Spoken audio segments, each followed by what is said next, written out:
Morning all, Nimby here. Today we're going to be tying a water boatman.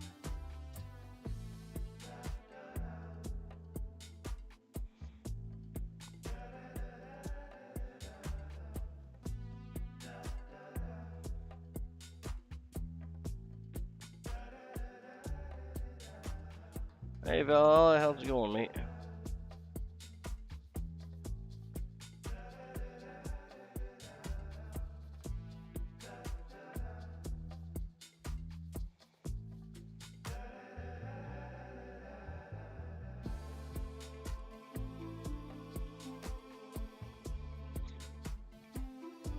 Hey Muddy, good to have you in too. Doing up a water boatman today on size 12, so smaller one.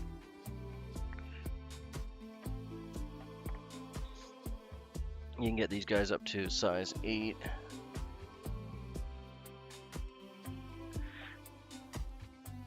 Hey man. Hey, there you go. Well, of course.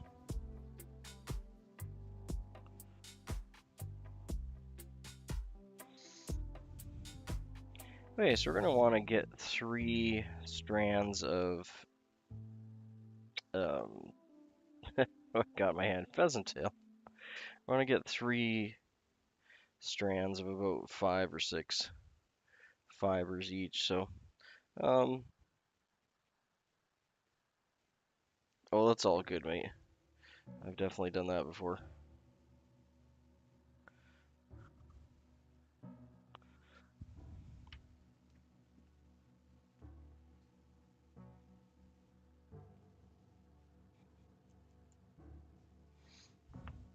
Yeah, me too, actually. I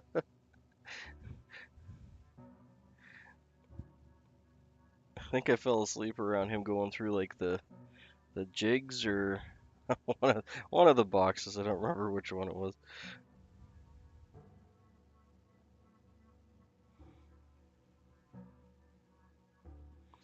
Okay, so we're getting off 3 of these. Ooh, with that one last fiber in there. Come on now.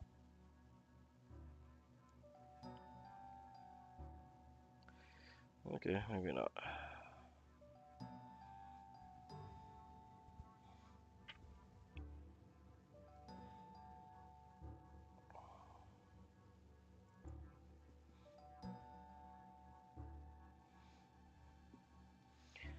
There's a good number of ways to tie this fly. Yeah, he just got back. He did the what sportsman show was that now? He did a sportsman show anyway. And then he did a live last night. I'll have to catch up and catch his. I'm hoping he filmed some of the sportsman show because I missed that. I'm assuming he must have.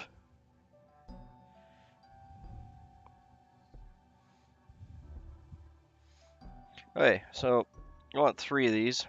Again, there's numerous ways to tie. Yeah, there's numerous ways to tie this up. This is just one of many. We'll go over a few of them if we got time. I'll probably be tying this one for maybe 2 days just because there's so many different variations of this. This one's more traditional. You can use peacock for the body. Instead of peacock hurl for the body, I'm going to be using some micro cactus. And we're going to go for a browner version.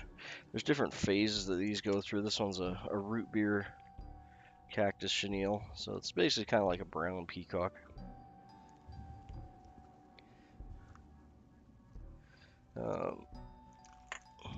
You can go anywhere from a actual peacock, which is much greener, to the brown, to like an olive. Olive's probably like your more common body color. They go through different phases depending on the time of year and the slight variation in species of the water boatman. They're a really cool bug though. Probably one of my favorites for when I was a kid because we used to get them in our pools, and you know, they're just more common to see kind of all over the place. So one trick for this specific pattern is you're going to take your pheasant tail, and you got two sides to it. So you got your light colored yellow side, or light brownish, and you got your darker other side. Of course, it's got a slight curve to it, which we're not worried about it. Yeah, it's fun stuff. And what we're going to do is we're going to tie our, again, we got 3 pieces of this, so this is the first one. I'm just going to hold up 2 because I got 2 fingers, or 2 hands. So the second one is going to be about half the size of the first. The first one's going to go straight down the middle, and we got 2 smaller ones that are going to go on either side. And what you want to do, you actually want to cut off the tips. And you can actually save these, like if you're doing tips for say like a nymph or whatever, you can tie up a bunch of your nymphs and other stuff first that you're using tips for, and just save the butt sections. Or if you were doing the same thing, just leave them on the feather like I've done here, and you can just save the butt sections to tie in for flies like this, or for caps on a nymph. So that way you're not wasting material, because there's no real reason to toss it. You can see here there's a thinner section. Hopefully it's going to pick up on the camera. You see where this is kind of light here and open? We want to cut that off because this is can be fairly brittle. So we'll just cut it off so it's nice and flat like that. We want to tie it in with the lighter side down in this case. If you're doing a later season stage 1, then you might want to do lighter side up or use a synthetic.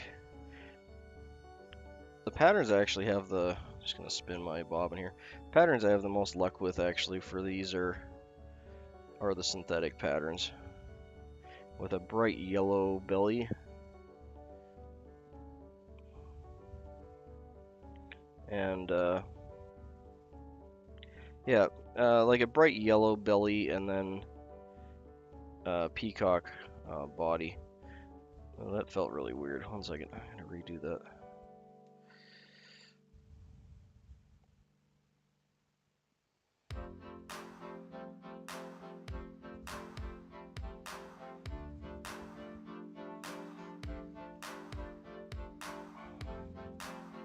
You don't have to be like super exact with this because it is going to get pulled over. But you do want to try and keep it centered on the hook for this first one anyway. 2 side ones aren't as important. There we go, that's much better.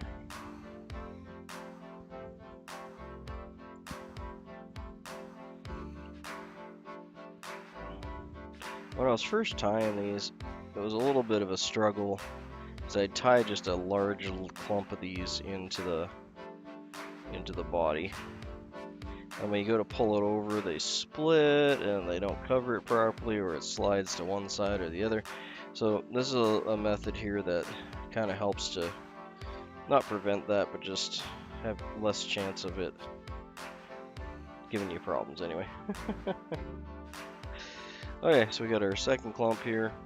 It's falling apart a little bit on me, but again, it's not going to matter too much as long as we get it tied in proper. And I cut those ends off. I hate wasting ends like this because those would make perfect little nymph tails. But this is for demonstration purposes. So now what we want to do, instead of tying this one in flat on the shank, we want to actually tie it in on an angle this way. So we're going to be bringing it up just a hair, like 1 or 2 thread wraps, and we're going to cross wrap it this way. The reason I want to bring it up a hair is because we got to get the thread underneath at least once or twice on this side, just to separate it from the straight one in the back. Normally some fuzz on my bobbin there. Normally 1 wrap there is all you really need. And then you can take the tag ends and just tie those in again. This is a fat fly, so you really don't have to worry about adding bulk to it. This is all gonna get covered in with the chenille.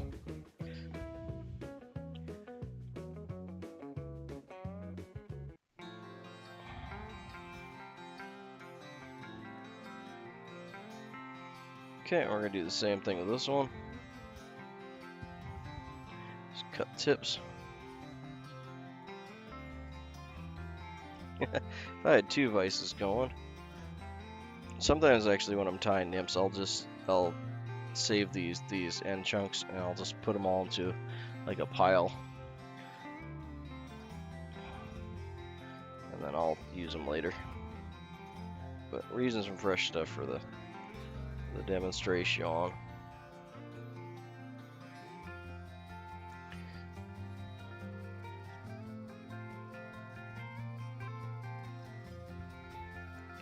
Now what this is going to do is when we pull these back, having these ones on an angle. Come on, buddy. Play ahead. Play nice here.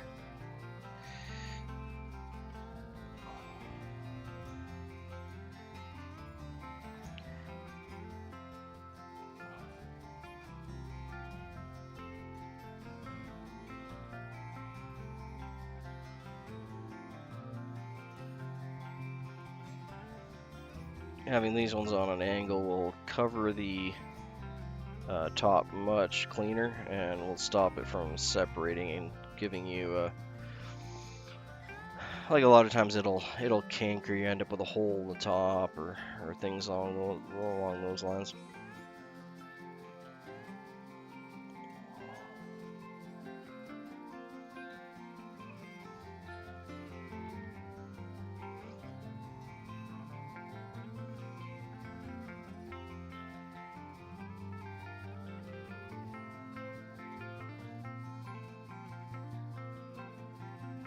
There we go.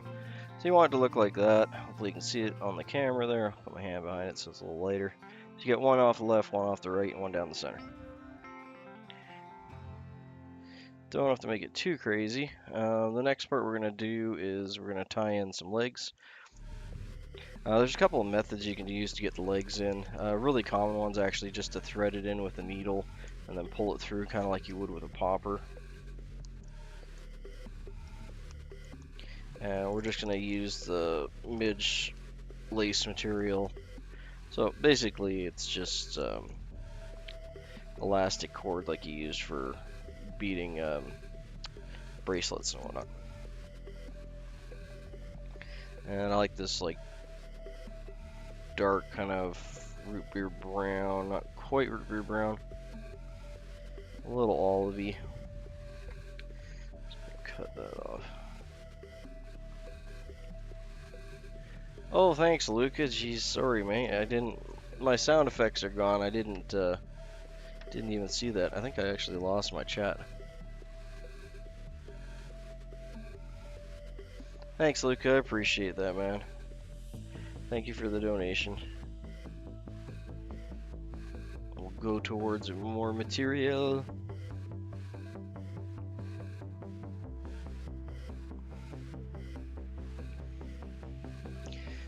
You want to have the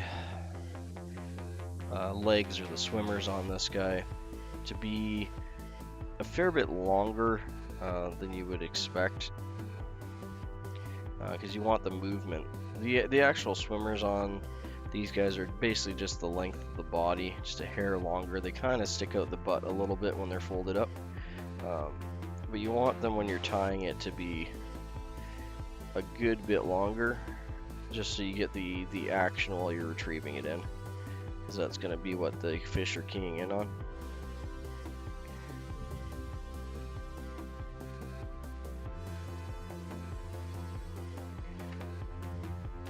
We're going to tie this in first. Like I was saying, there's a number of ways you can get this in. Some people just push it through the body material with a big sewing pin, and you want to have it like a third up. We got 2/3 down here, kind of right where its shoulders would be.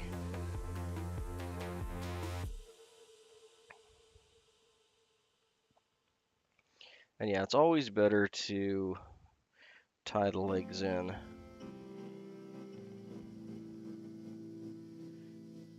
on the longer side, because you can always trim some off while you're out fishing if need be, but you can't really add any more on.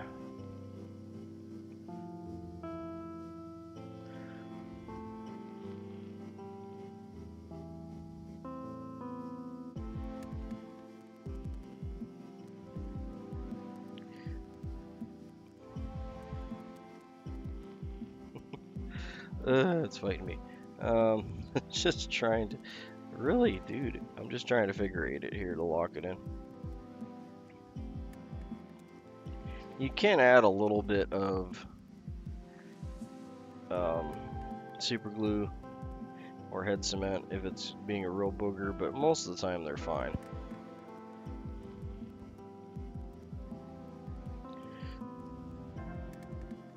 So, just like that. And about that long. You want to go, like I said, oversized on the legs here. You can trim them off after. Okay, so the next part is the cactus chenille. We're going to use this root beer.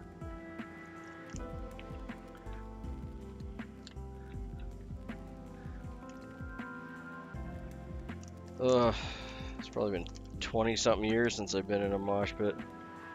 Yeah, it's like, no, I want to be antenna. No, I don't want to be legs.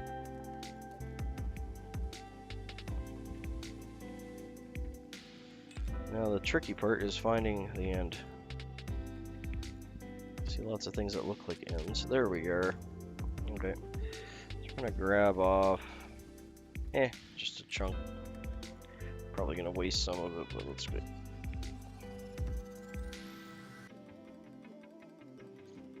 Yeah, traditionally this would be the peacock color or the olive. I'm tying this as a early season one, just because we're going to be closer to early season. And they're a little bit on the tan or brown side.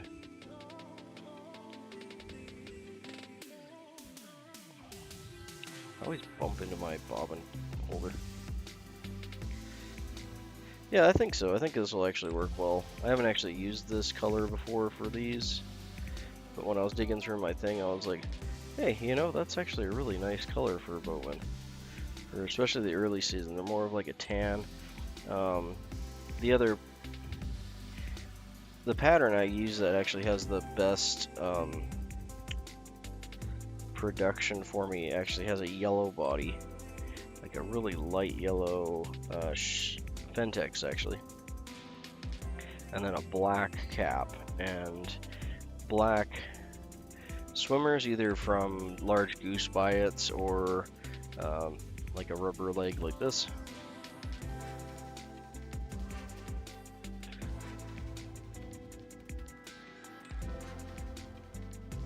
Yeah, I'm just gonna spin this, if it'll let me.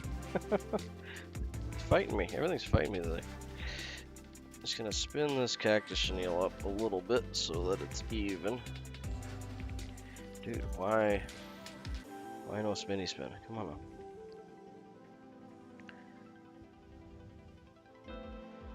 Must already have some twist in it. Alright, well, we're gonna go with it. See what it looks like.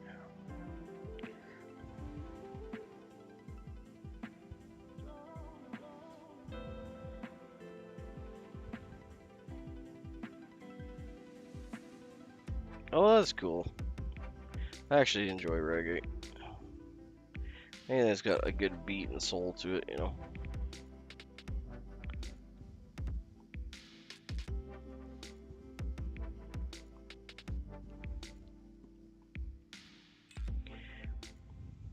This part here is why a lot of people push this through after, and you can just push it through like one of these chenille wraps, is because it gets super annoying to try and tie around. And it's obviously easier just to wrap the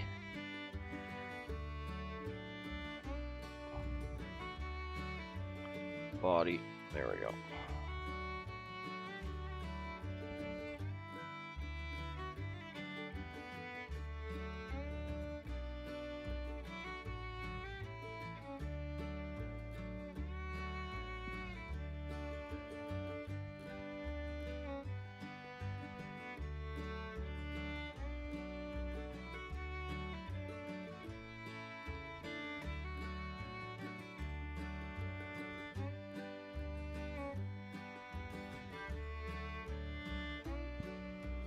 I got a little bit coming over my eye there. I'm not worried about it. I'm just going to push it back with a half hitch.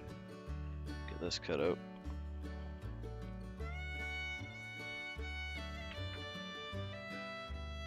Yeah, these guys were always one of my favorite little bugs. Because we'd get them in our swimming pools, you get them in your ponds, you get them in the bird feeders, pretty much any kind of standing water. Because they actually migrate in the air. They get up in the jet stream. And they migrate like stupid long distances. I think they actually come up from the States, like Washington. And then they'll land in bodies of water. They don't grow there. There's no like larval version of this in the water. Well, there might be somewhere else, just not here. Obviously, they have to grow from somewhere. I don't know the actual full life cycle of it. I should look that up.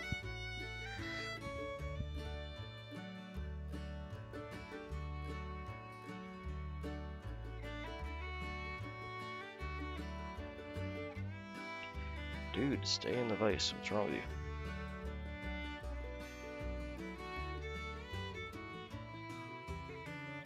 Alright, there we go. Dude's arms look like he was in a mosh pit. There we go.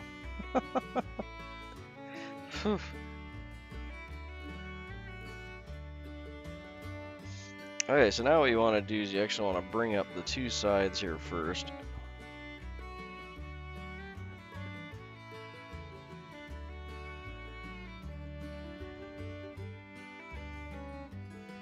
Let's bring our thread back to a reasonable length.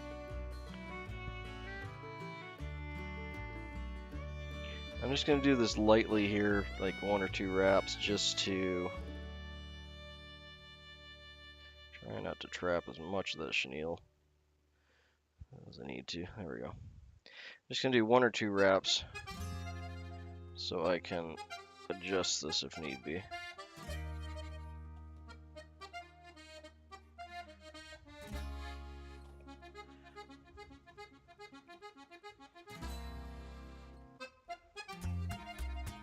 And if your cactus chenille is a little too prickly, you can always trim it before you bring up your top, but I might have to just in that back section. Looks like it's sticking out a bit much. So we're going to cross these. I think you guys are getting the idea from that angle, but once I get this turned in, I'll hold it and flip it. You can see we've crisscrossed. We got the two sides in. Now the other one's going to come up the middle.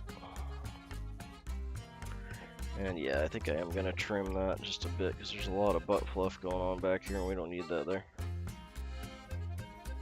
I don't necessarily want it poking through. If it's going to behave, I won't bother doing this, but in this case it looks like it's not going to, so we're just going to trim that up a little bit. You see there? Just so it's not trying to poke through the pheasant tail. I'm trying not to cut my pheasant tail.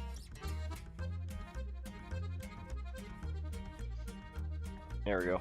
Good enough. I'll give it a bit more of a fighting chance.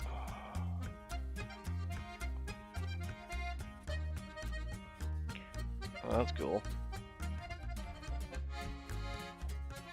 It's got booty fluff.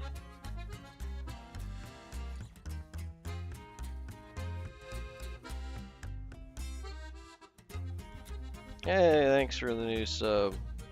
Always good to have more people in here.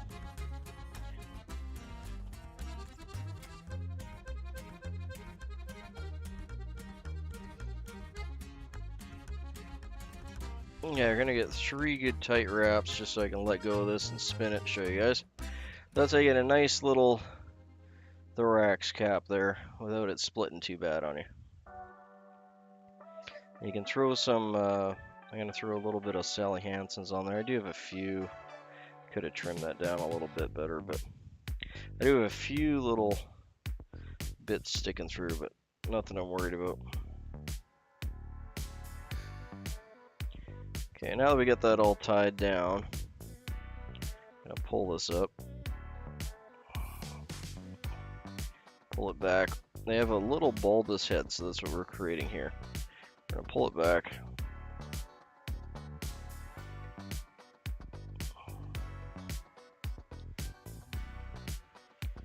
This cactus chenille is a bit of a pain in the butt. Alright, there we go.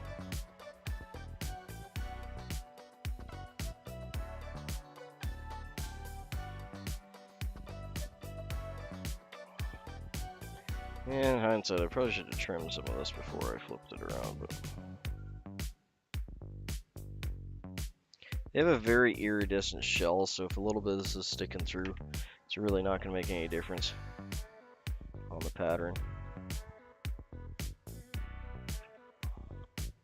Yeah, I'm just going to throw a half hitch or two in there, just on the back of that little collar that we made. Just so I can take the tension off my thread and get that cut. And we're going to whip finish right there too. There we go. Such a cool bug though, like I was saying, this is one of my favorite bugs from my childhood growing up, because it was everywhere and it was kind of like, it would show up right when summer's doing its thing, so it's kind of that signal like, you know, school's gonna be done. And again, you can keep like cutoffs like this that are lengthy.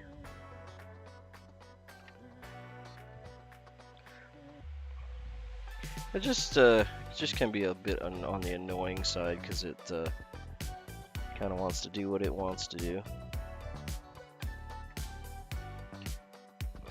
And I can be fussy at times. I like to have a clean looking fly. Yeah, in the bigger scheme of things, a little bit of cactus chenille sticking out one way or the other is not going to make any difference. Let's get our whip finish going here. Actually, sorry, I was going to turn it so you can see. So we got a little head there.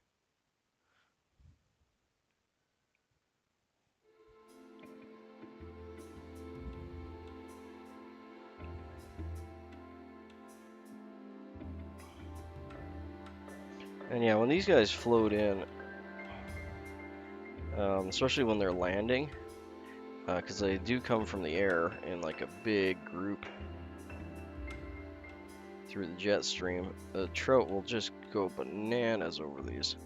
So it's, especially up here in BC, it's really good to at least have a couple of these in your box. Doesn't really matter exactly what type of pattern you have, because if they're landing, it's like a mayfly hatch. Like, there'll be hundreds of them everywhere. They'll stick to everything you have. And they're pretty big too, so like they're good size. They like hit you in the head, and you definitely know they're there. They have some girth to them. Yeah, this one's a little bit, like I said, this is this pattern's actually from Brian. Oh, why am I not remember his last name? Brian Chan. Yeah, sorry, Brian Chan. I feel stupid forgetting that guy's name. He's a biologist, a local biologist in the area, and this is one of his patterns for it. It's all buggies, all get out. Yeah, I don't think I have a, but that's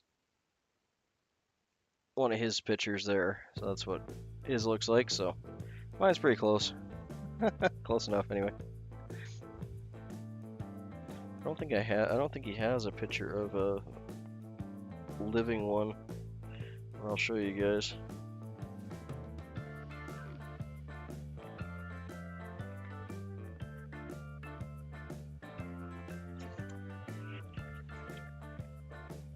Nope, unfortunately. It's too bad. Let me just check the back of the book here. There might be one in here.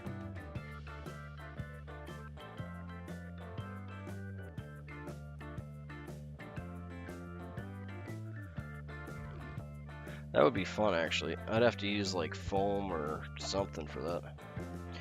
I thought about getting into some kind of crazy flies that way. Okay, so I'm gonna shorten those legs now that we got this tied up, and then I'll put some hackle on it, or some glue on it. So again, the legs are roughly a little bit longer than the butt, so I'm gonna go longer than that because they're not gonna come all the way back.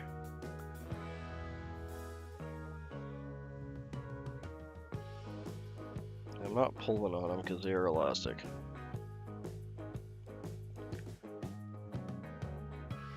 Hey, good to have you in. There's our little beetle bug, our water boatman.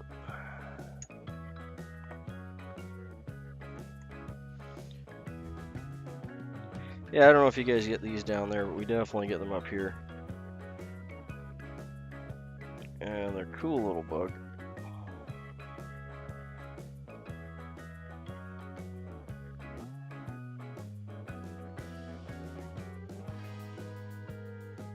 Yeah, the pattern that I actually have the most luck with is like a really light yellow,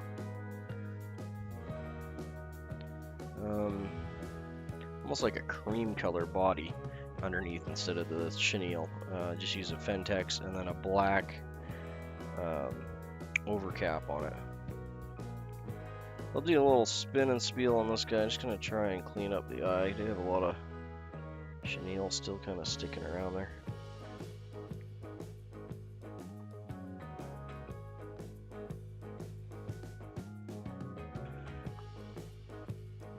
Good enough. Yeah, she's got some nice flash to it though. That's gonna work really well. I'm actually kind of happy with that. And yeah, the head looks big and bulbous, but they have like a big, they're like a beetle, right? So they got like a good size bulbous head sticking out.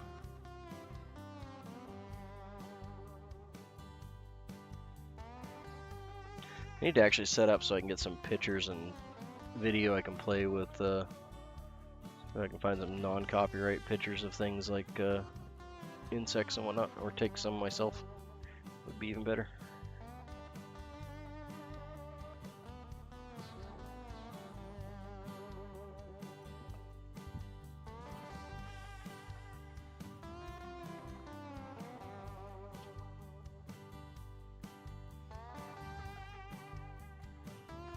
Howdy all, today in the vise we have a water boatman that's tied on a size 12, has a root beer cactus chenille wrapped up in the body with an over shell wing of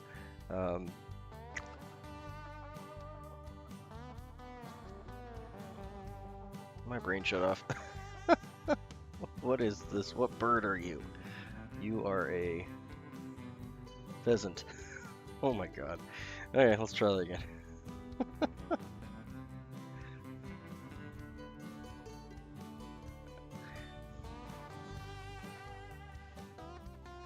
Howdy y'all, today in the vise we have a water boatman tied on a size 12 scud hook. We have a root beer brown cactus chenille wrapped up for the body, a over shell wing of pheasant tail, and two rubber legs sticking out that is just like the rubber lace wrap you use for midges and whatnot. Excellent little pattern. When these guys are coming in on their migration, trout will just feed on them like crazy. And the over wrap is pulled back so you get a nice little bulbous head on it, because they do have a fairly large little bulbous head. These can be fished in multitude of different colorations, from brown like this to a peacock green to a yellow and a black, depending on the time of year and the variation when they come in. Excellent little pattern. Should definitely have a couple of these in your box for when they start flying in and landing in the lakes. Cool little bug, one of my favorites. Should have a couple of these in your box, eh?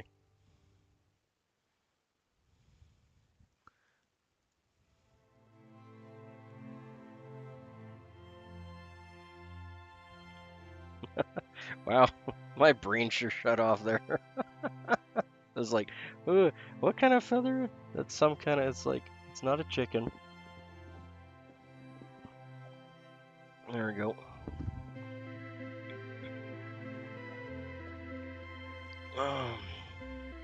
But yeah, biggest thing with these is that you have the little legs propping out like that.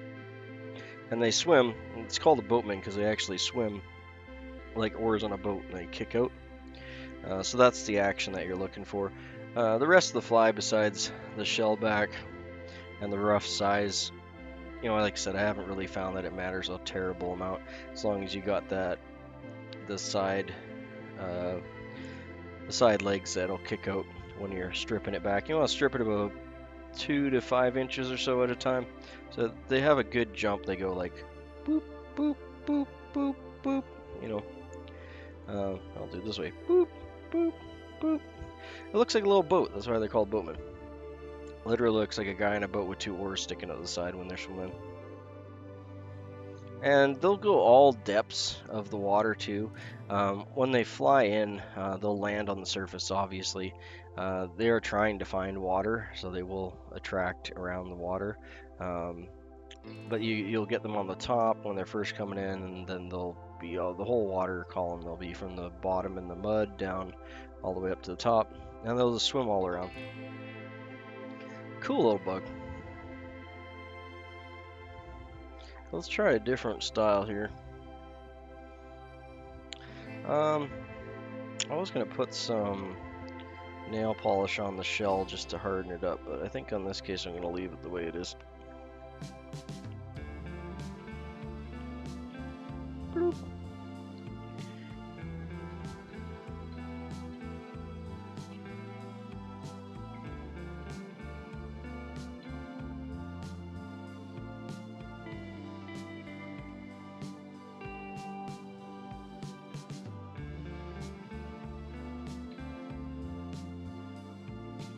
There we go. He's going to hang out with our scuds that we did the other day.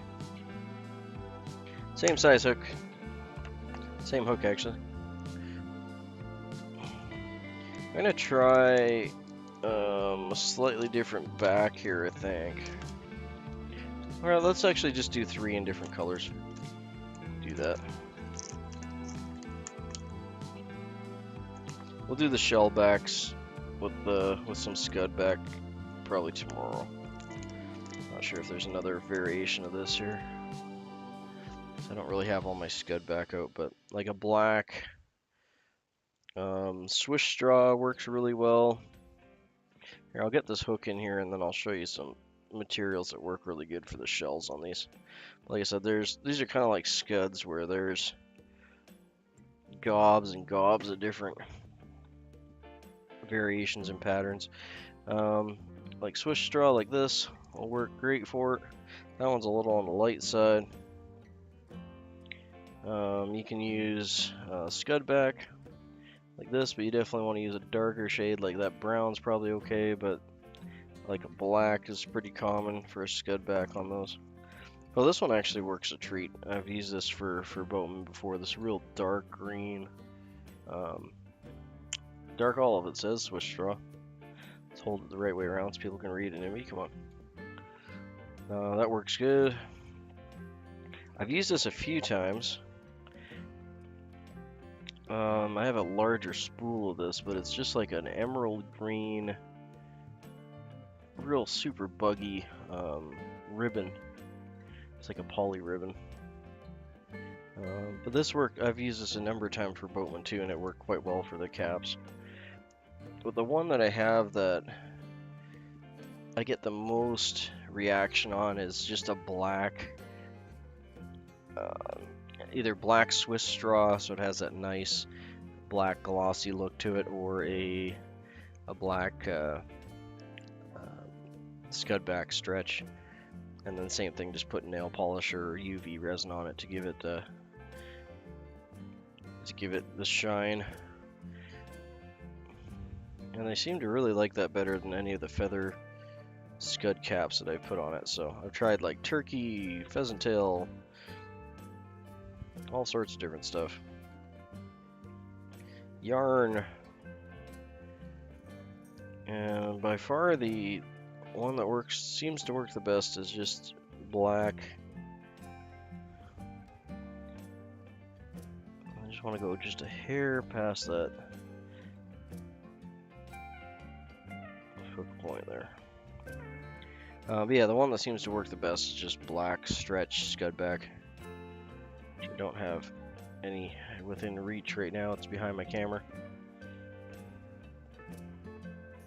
But yeah, maybe tomorrow I'll get my other stuff out for this pattern and do up the other traditional ones that I used to fish often when I was a kid.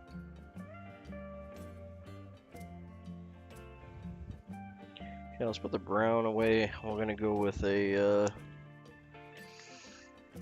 let's see, do we want to use a darker? We'll just go with the olive.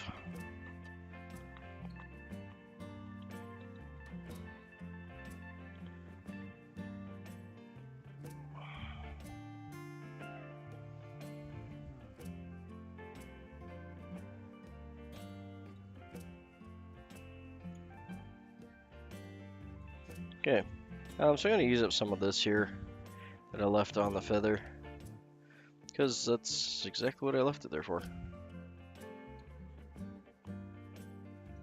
Thank you. It's not the most beautiful fly. There's probably a lot of people consider it kind of ugly, but it's very effective, if nothing else. Okay, so that's going to be one of my side ones. So again, you want it to be, a little bit less than half, maybe a quarter of the hook gap. Thank you for the compliment, though. I do appreciate that. I'm glad people enjoy it. And for this one, why don't we actually tie this in upside down? We'll tie this in.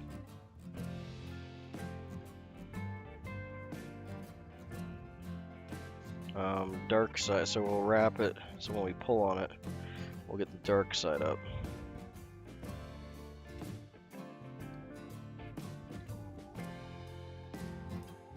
I'm glad. That makes me happy.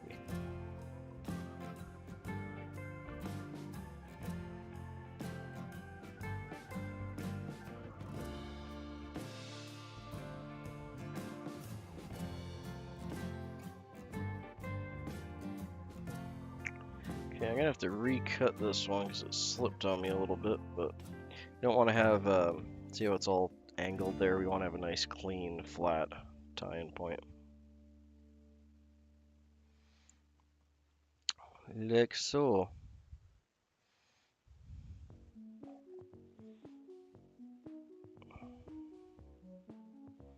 I think I got enough room. Ooh, this one's actually going to be kind of tight. I might have cut off a little too much there.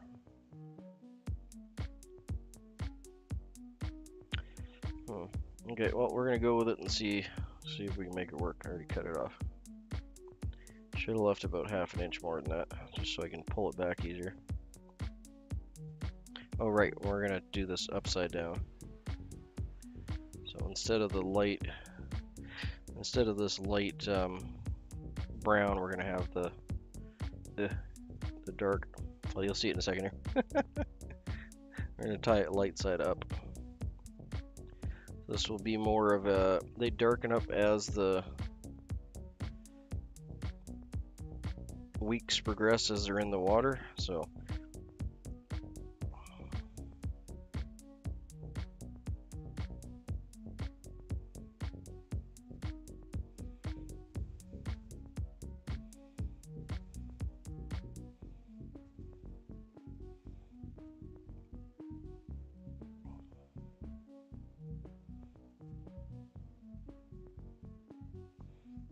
okay.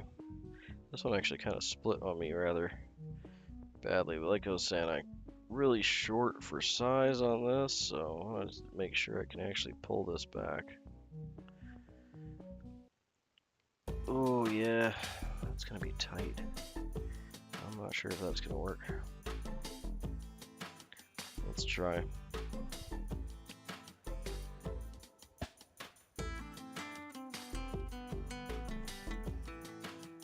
I'm gonna have to try and back that up a bit so I got enough tied in.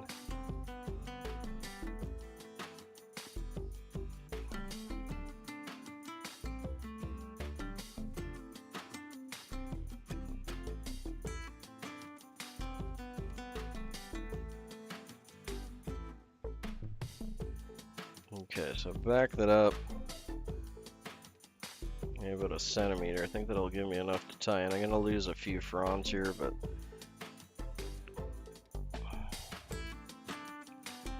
hey mate.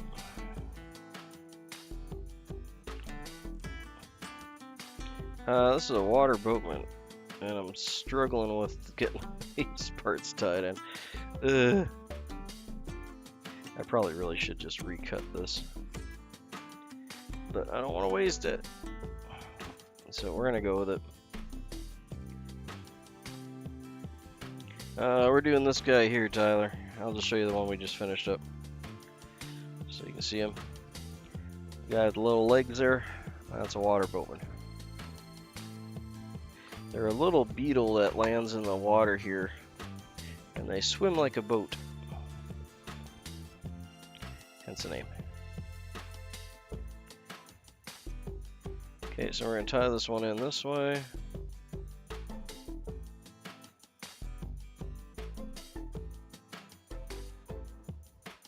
Oh yeah, the nice thing about tying on a treble hook is you can use almost anything. Like regular old hen and rooster will work just fine for you. So you don't have to use anything crazy at all.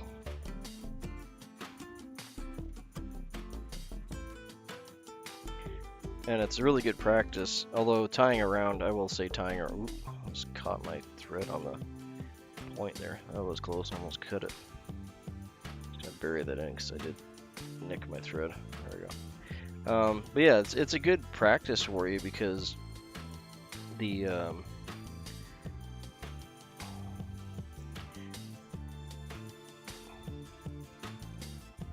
oh yeah, there's sand flea. They're saltwater though. So that would be something like, I know David ties a lot. These guys probably aren't that terribly different from sand fleas, to be honest.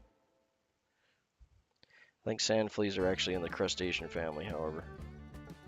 But besides that, they're probably pretty similar.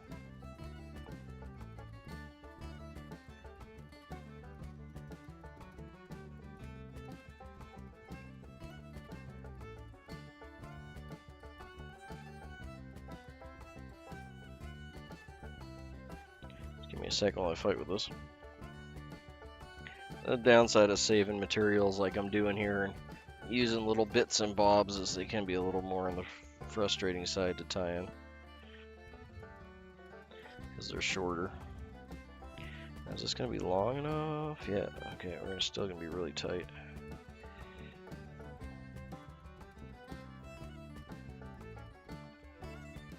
And of course, this is way quicker if you're just tying in some scud back. Where can you buy the UV glue? To be honest, if you can get it at any fly shop, obviously, but if you want to save some money, you can just buy it online. The biggest thing with UV glue is you got to figure out it'll have. I heard silver took like a dump. Was it yesterday or the day before? Like 25% drop, like biggest in history ever. Just kind of weird. I would expect that it would just going to go up. I think everyone else was expecting the same thing. Ugh, there's one frond that's just being a toot. Come on, buddy. There we go.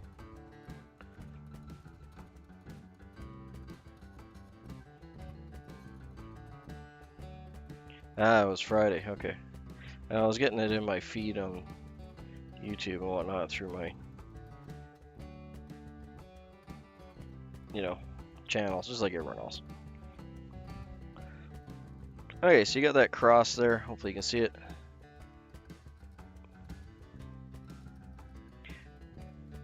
Which is weird, because like everyone I heard that was talking about it doesn't really have a reason. Oh, there's no interruption. Yeah, sorry, I didn't really finish my thought on the UV glue. But the most important thing when you're buying UV glue is not necessarily the glue itself. Like, chemistry's good enough now that almost all UV glue is going to be roughly about the same as all other UV glue. I mean, there are going to be people that are going to argue that with me. But the the most important thing when you're buying UV glue is that you have the correct UV light. So when you're buying UV glue, there'll be a large number, like 9,000, 8,500, 12,000, you know, something along those lines. And that's the wavelength of the UV that it needs to cure. So if you don't have a multi-spectrum UV lamp, or the correct UV lamp, it won't cure properly. A lot of people have that problem, and they have no idea why. They're like, why is my UV, you know, not doing the UV thing? Or it's like curing weird or what have you, and that would be why. 'Cause you have the wrong lamp. And most UV lamps that people use will just be a broad spectrum UV lamp. But if you're doing it that way, the problem with that is maybe only 10 or 20% of your lamp's UV is in the right range to actually cure the glue. So your lamp is in essence like 20% less powerful, or 80% less powerful than what it should be. So if you're buying it from a fly shop and you're buying it from, say, Solarez or whatever, and then they have the lights there specifically in the right range for the UV light, or for the UV resin, you'll not necessarily end up with a better product, but the two of them are matched better, right? So in some cases, even though you're paying a good bit more, unless you want to do a lot of digging or you just trust the manufacturer's specifications, because just because they write it on the package doesn't mean that it's correct, right? So if you're getting it from Temu or overseas or whatever, they like to just throw numbers on the package, and who knows what the actual wavelength is correct for it. But I'd suggest looking online, looking some reviews for forums, and see what people say about it first, and what lights they use to try to cure it, and that'll be a much bigger stumbling block for you, unless you just want to spend the money, throw down some money, and get a proper light and a proper resin setup. Now, if you don't have the proper light and resin setup, you can actually cure it outside. Ooh, that was close. Holy man. I almost completely shredded my... Not cool. Okay. Come on, Nimby, pay attention. The second time on this one fly. If you don't have a UV light, you can actually just put them out in the sunshine and cure them that way. It will have all the UV spectrums. It will take a while, but it'll work. But UV lights are cheap, so you can pick them up all sorts of different places. It's not something that's hard to do. But yeah, that's something to keep in mind, man. If you're buying UV stuff, make sure you have the correct spectrum of UV light to cure with, or you'll be sad, panda.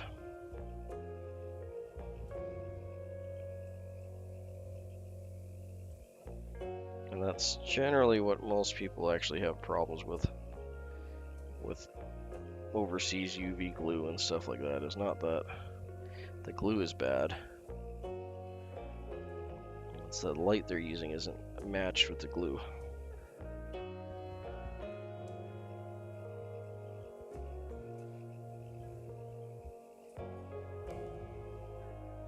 So hopefully that helps you.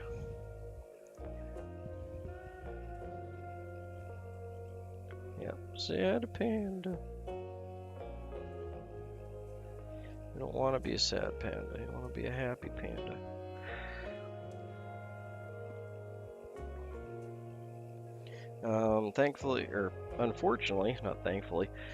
Unfortunately, I can't use UV resins. I'm horribly allergic to them. And I guess this is kind of a thing, because Solarez actually put out 2 types of UV glue for people that is less allergenic. Well, that sucks. Nosebleeds suck. Especially when they're bad and like you can't do anything about them.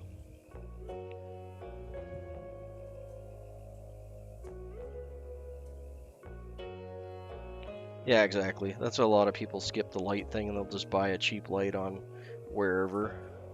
And there's nothing wrong with that. I mean, it'll still work. It's just you're gonna cause yourself some grief that you don't need to be causing, and you're probably not saving any money. You're just getting the wrong light.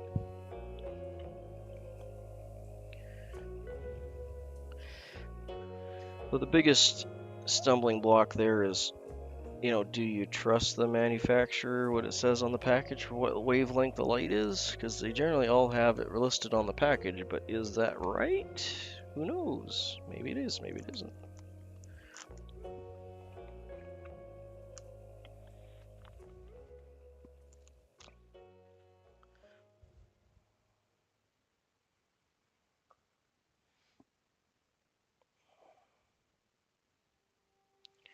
Hmm. I'm gonna try. I don't normally do this, but I'm just gonna give this a shot. Try and burn this fluff off the front here.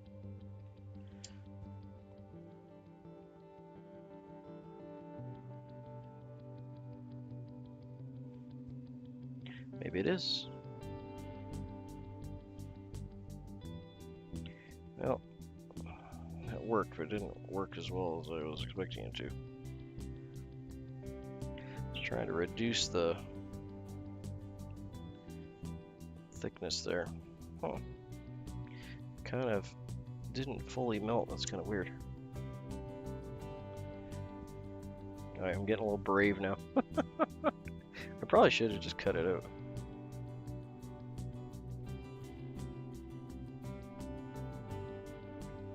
Yeah, that's what I mean. Just read some reviews. Oh, this mouse. Yeah, I like this. This shirt makes me smile. I find it hilarious. My wonderful wife got it for me.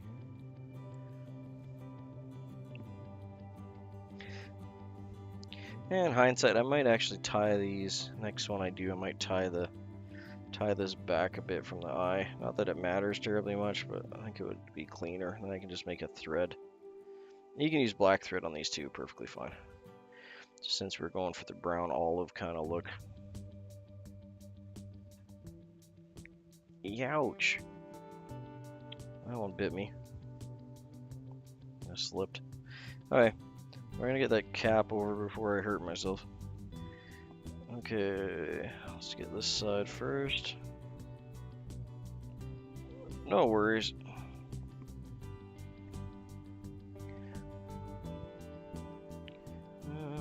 Didn't I tie this in? No worries, thanks for dropping in, eh? Always a pleasure.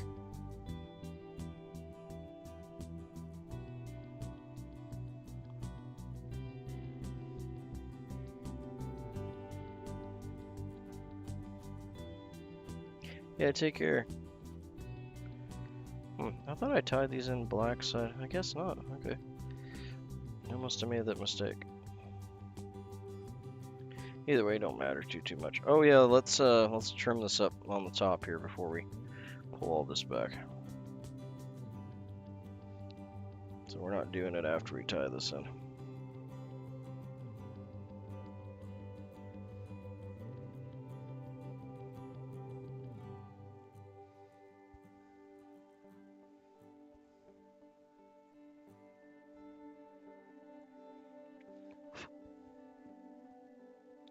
Just to make this pull over a little smoother.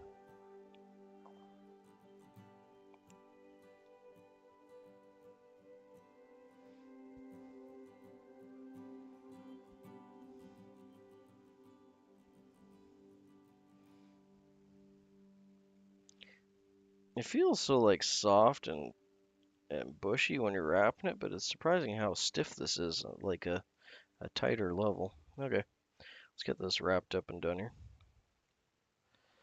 But yeah, you can see how using like a scud back will drastically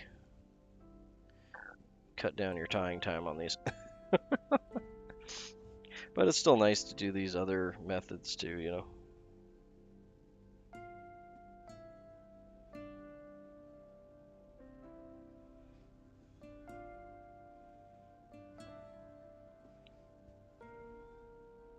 because this does give you a really nice, like, shell butt look to it.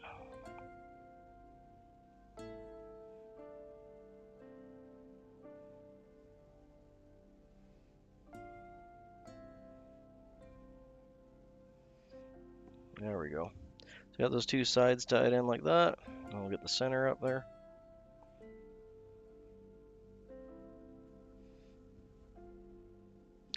Yeah, these are gonna be short, man.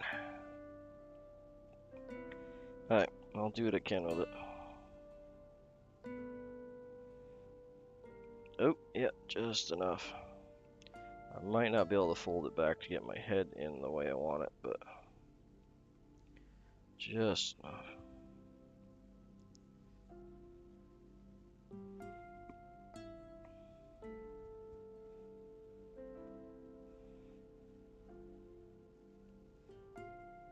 I want to torque down on it, but I don't want it sliding forward either. There we go. Okay. Now I'm just trying to decide. Here, see? Nice shell back, though. That worked out real well. But my problem now is that these ends are going to be... I'm not sure if I'm going to have enough room to pull these up. Maybe just...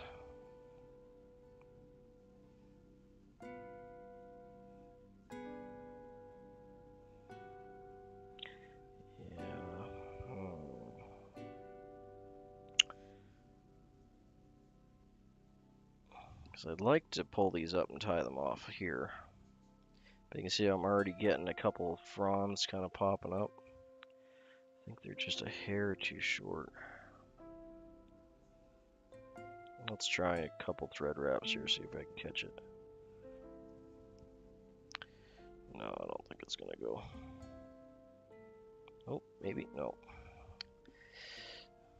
Okay, I was a little bit afraid of that. I thought I'd be just a millimeter or two too short. That's okay, we'll just cut these off, call it good.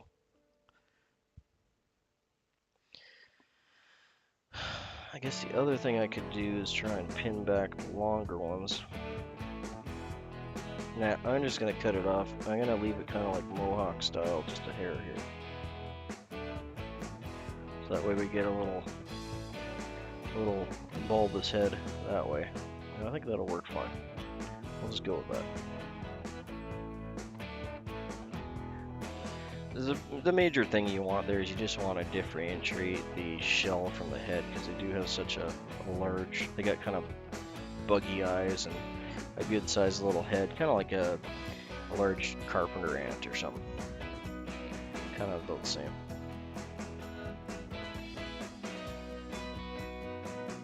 Actually kind of like the look of that, to be honest. There, it goes with Valhalla's theme of the mosh pit. I just gave him a little punk hairstyle.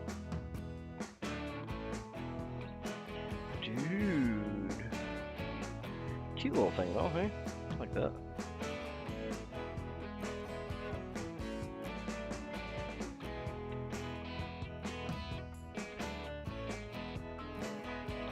Still got this cactus chenille just all over the place on the front here. Yeah, I think next time when I tie this one, I'll back off on the cactus chenille just a hair. It's not crowding the eye. It won't make any difference. You'll be able to tie your line in fine, but just for aesthetics. There you go. Boatman in the mosh pit. Dude.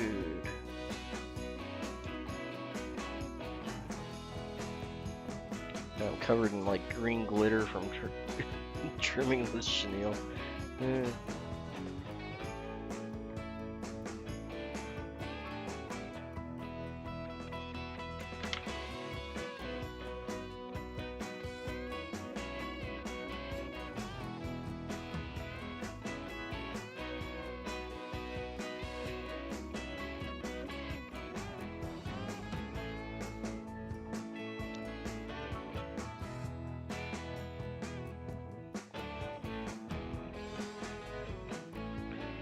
Clean up a few of those little chenille pieces.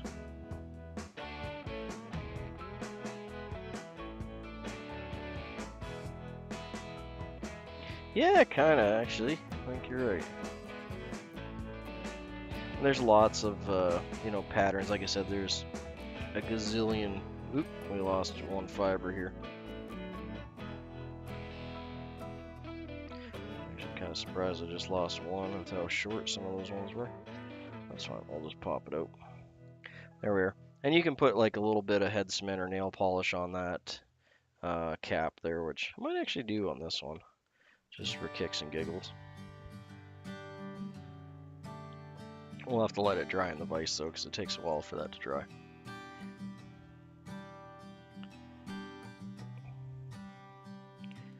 But yeah, I was just touching on that. The solar res actually created, and I might try some because I'm tempted to. They created two different lines for, I guess for lack of a better way to say it, hyperallergenic UV resin. I guess I'm not the only one that has this issue. Apparently, a good number of people are allergic to this stuff. But yeah, I just break out in like nasty blisters, and it's not good. It just eats me up like acid. Yeah, it would be nice if that little bit of, I can't get it out of there, but that little bit of chenille wasn't poking by the eye there, but the eye is perfectly clear. I can get a line through that, no problem. Yeah, I like that one. I think that turned out better than the first one. Okay, so we're gonna go with some Sally Hansen's Instant Dry this time.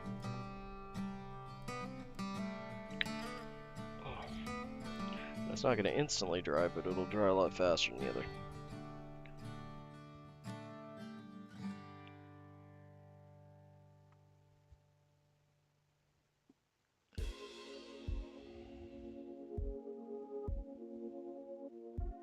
I generally find going from the back to the front is your best bet. Because if you get any drips coming down, it's just going to get on the hook shank and not on the rest of the fly. But being that pheasant tail is somewhat fragile, this will give it a much harder shell and shiny. Like I said, they seem to key in on that.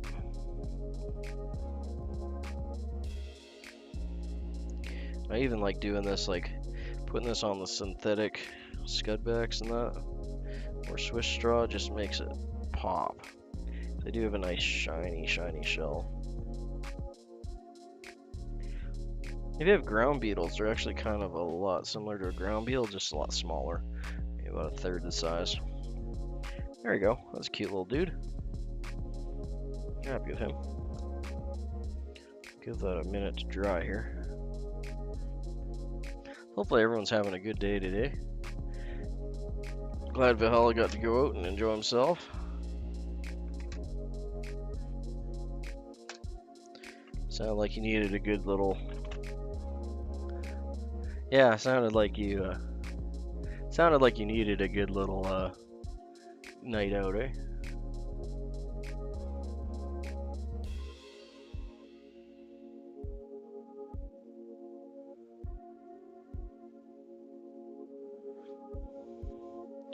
So I'm just going to do a little spin and spiel on this guy, since he turned out a little better than the first one. I try and get him lined up with my my ratty here, so he has a lighter colored background. Shouldn't have probably worn a green shirt today. Hindsight and all that good stuff.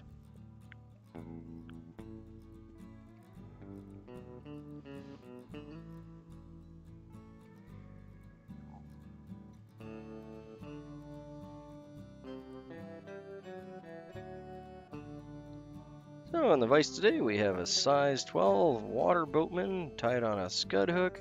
It has a pheasant tail over cap for the shell back and a light olive cactus chenille body wrapped up with some silly legs sticking through, which is basically just a lace rubber legs, and a nice little bulbous head tied up there. These are a wonderful thing to have in your box when the boatmen are migrating and they're landing all in the water. It's not necessarily hatch, it's migration. They fly in from the air on the jet stream and they land in all the lakes, rivers, and well, any water that they can find really. In the interior of BC, generally in the mid to late summer. It's a signal that the summer is here, and the fish love gobbling these things up. They're a lot of fun to watch boat around in the lake as well. And they can be fished in all lengths of the water column, from the surface all the way down to the bottom. And they're really effective if you strip them in about 2 to 5 inches at a time. Give it a little boop boop as you're bringing it in, and the fish will just nail them. Wonderful little thing. Definitely want to have a couple of these in your box for the summer. Eh?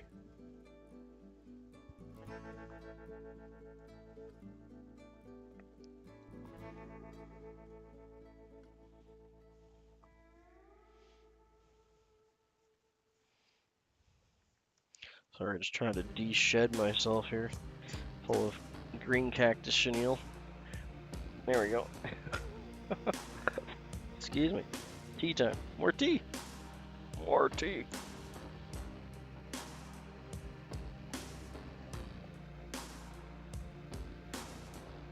Oh, here, you want some stars, Val? I'll toss you some more stars.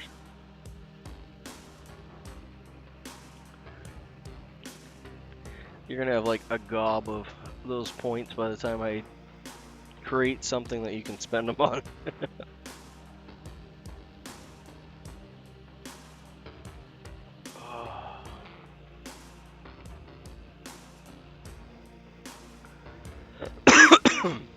There you go.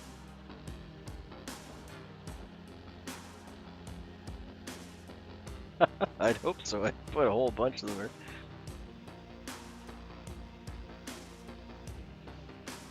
I do need to put in some extra simple games like that, you know.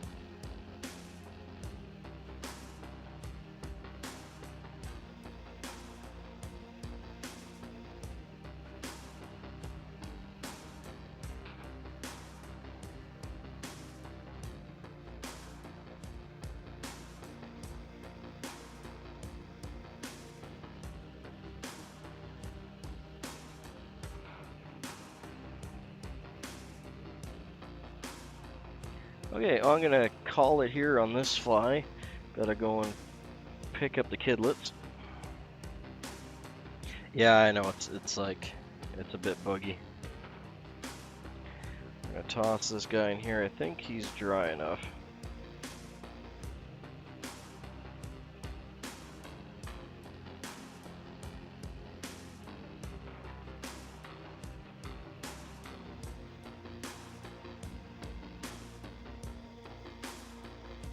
Oh, that actually, yeah, I like the darker shell on that one. Because we spun the pheasant tail around. You see it's got a much shinier shell now that it's got the glossy on it, and it's a lot darker because we spun the pheasant tail around backwards.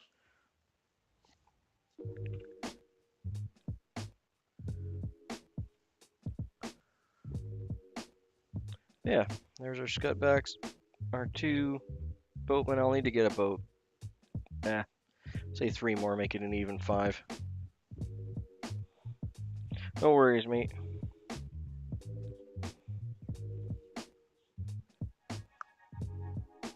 Oh, she's a bartender.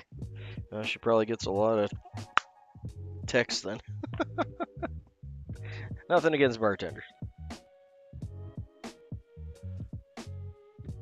Good luck, man. You might need it.